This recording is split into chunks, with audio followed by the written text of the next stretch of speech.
While Hollywood spent the 1950s fantasizing about computers of the future, scientists and engineers were inventing them.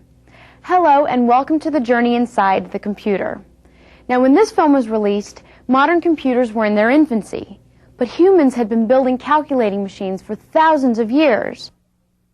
It may surprise you to know that Stonehenge was probably a giant astronomical calculator.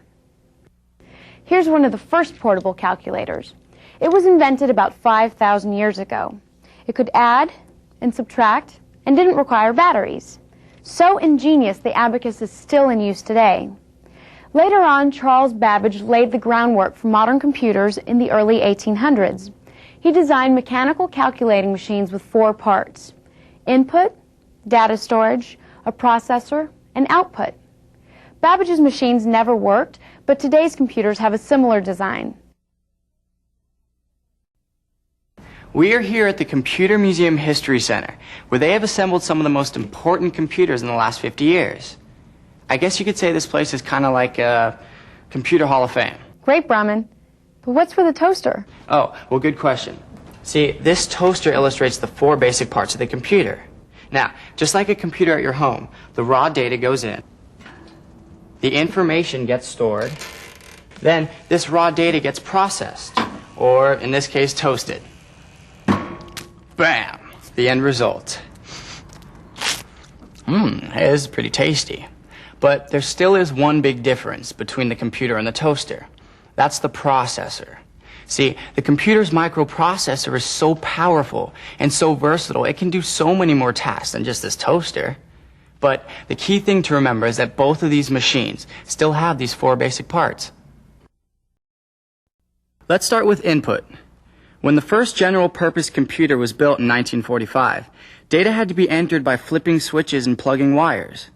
That computer, by the way, was called the Electronic Numerical Integrator and Calculator, or ENIAC. Can you even imagine having a computer without a keyboard to input data? For years, scientists and engineers, they had to flip levers and twist dials, and they even had to punch holes in cards just to input data.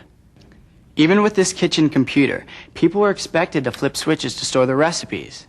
Now, of course, today, input has taken on many different forms, from the click of a mouse to a digital microphone to everything else in between. Just like Babbage's calculating machine, the second thing a computer has to do is store data, either temporarily while it's being processed or long-term, so you can access it when you want it again. One kind of storage is read-only memory, or ROM. Now, ROM is programmed into a computer's chips, so it can't be altered or lost. You use ROM each time you boot up your computer. Another kind of storage is RAM, random access memory. Now, RAM is temporary storage. It's constantly being erased and changed. As you type in a story, for example, both the words and the software instructions for your word processing program are stored in RAM. If you shut off the computer without saving your file, your story is gone. Kaput. Fortunately, you won't lose the software because there's another copy of it on a third type of storage. Hard drives and floppy drives. This monster was one of the earliest hard drives, and today, this hard drive can hold 100 times more information. The processor is what makes the computer work. All data and instructions have to pass through it. The processor takes in raw data, it performs tasks called for by the software, and it communicates with the rest of the computer through the motherboard. The processor does all of this through rows of switches. In fact, the history of the processor is really just a story about switches. Early computers processed information with thousands of switches like these. Vacuum tubes. They were big, bulky, and hot. And the ENIAC had over 18,000 of them. In the late 1950s, the processors used a switch like this. It was a lot smaller and it put out a lot less heat. By the early 1960s, the switches had been shrunk down to this size. As for the computer, well, that's another story. But it wasn't until the 1970s that all the processing functions of a computer could be put onto a single chip.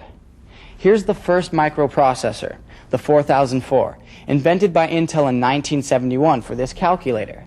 People called it a computer on a chip.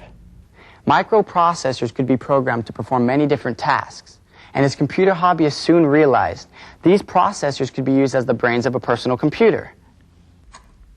Since the 1970s, microprocessors have been made much smaller and much more powerful. It's really the processors that have driven the computer revolution. That brings us to the final part of a computer, output. Output is anything that can be recognized by us or a machine, and it can take a wide range of forms, including sound, video, or in the case of this old classic, print. People dubbed early computers electronic brains as if they were like human brains, but everything a computer does must be processed mathematically. Today, computers can make decisions based on huge amounts of input, but can they really think like humans? Rebecca consulted some experts.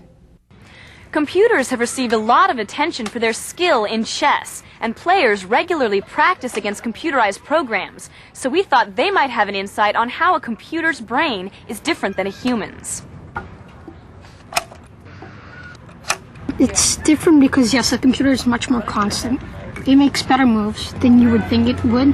The computers think more moves forward than a human, and they look at all the possibilities in a couple of seconds, and we look at all the possibilities in a couple of hours.